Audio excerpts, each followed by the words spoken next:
Wonderlike oomblikke vanmôre groet ek u wat ingeskakel is en elke gemeente lid vanmôre. Groet ek u vanmôre in die naam van die Vader, die Seun en die Heilige Gees. Amen. U weet, terwyl ons so sing en ons is so in die Gees en ek sit daar so en ek kom soos 'n glims kom by op. Die oomblik van tyd, 'n oomblik in ons lewe, broer en suster, terwyl ons so sing en die krag van die Here lê hier voor en lê op elkeen van u vanmôre. Hoor wat ek vir u wil sê vanmôre, is almal van ons nie.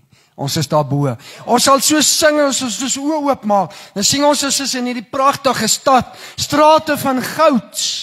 Vanmôre, ek wil vir julle sê vanmôre, wil ek vir julle bemoediging gee. En baie keer in mense se lewe, in my eie lewe, as julle gaan lees in Johannes 21 van vers 6 tot 14. Vanmôre terwyl ek opstaan en ek loop so uit en ek's daar in die tuin en die Here, ek praat nie, die Here praat eers toe met my.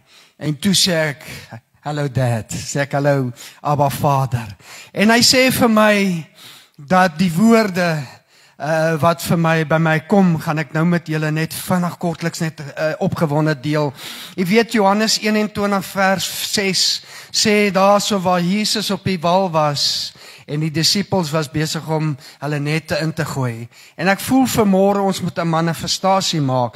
Jy weet baie maal in ons lewe baie mense is al jare en jare in die kerk, maar hulle weet nie hoekom en waarom sit hulle nog, hulle is in die kerk, hulle is om die Here te dien, maar hulle sit nog steeds in situasies van finansiële drukking.